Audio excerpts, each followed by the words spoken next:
Welcome to Sri Aari vlog. இப்போ நம்ம என்ன பார்க்க போகிறோம்னா, வண்டியில் வந்து நம்ம ரஸ்ட் ஆயிடுச்சுன்னா எப்படி நம்ம ரீகோட்டிங் பண்ணுறது, அதை க்ளீன் பண்ணிவிட்டு அதுதான் இப்போ பார்க்க போகிறோம். பாருங்கள், சைலன்சரும் பெண்ட் வைப்பு நான் கழட்டிட்டேன்.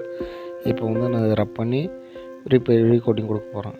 பாருங்கள், இதுக்கு வந்து நான் வந்து எமரி ஷீட்டும் கொஞ்சம் கெரோசினும் எடுத்திருக்கேன். இப்போ வந்து கெரோசினை வச்சு நல்லா நம்ம ரஸ்ட் அடிச்சு எடுத்து நல்லா க்ளீன் பண்ணணும். க்ளீன் பண்ணி நாங்கள் வச்சுட்டேன். இப்போ பெயிண்ட் பண்ண போகிறேன். பாருங்கள் காய்ஸ், நான் சைலன்சரை ஆல்ரெடி பெயிண்ட் பண்ணிட்டேன்.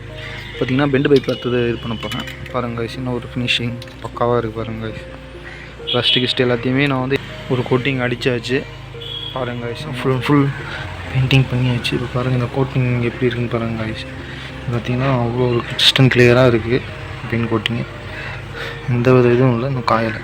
இப்போ அடுத்தது இதை நம்ம பெயிண்ட் பண்ண போகிறோம். நல்லா ரப் பண்ணி க்ளீன் பண்ணி வச்சாச்சு. இப்போ அடுத்தது இதை பெயிண்ட் பண்ண போகிறோம்.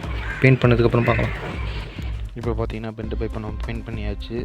பாருங்க guys, என்ன ஒரு ஃபினிஷிங் பக்காவாக இருக்குது. இப்போ நம்ம வந்து ஃபிட்டிங் பண்ண போகிறோம். யூஸ் பண்ண ஸ்ப்ரே தான். நான் அடித்தது வந்து பிளாக் கோட்டிங். நீங்கள் சில்வர் கோட்டிங் வேணுனாலும் அடிச்சிக்கலாம். அதாவது அவங்க யூசேஜை பொறுத்து. நான் பிளாக் அடித்தேன். சில்வர்லேயும் இதில் இருக்குது. பார்த்தீங்கன்னா உங்களுக்கு 600 வரும். 600 பார்த்தீங்கன்னா ஒத்தப்பலான்னு கேட்டால் ஒத்து தான். பார்த்தீங்கன்னா ஃபுல்லாக நான் இப்படியே அடிச்சிருக்கேன்.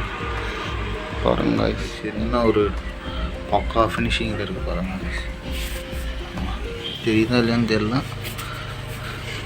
இந்த ரஸ்ட்டு கிஸ்ட்டெல்லாம் எதுவும் இல்லை. மேக்ஸிமம் ரஸ்ட்டெல்லாம் கவர் பண்ணியாச்சு.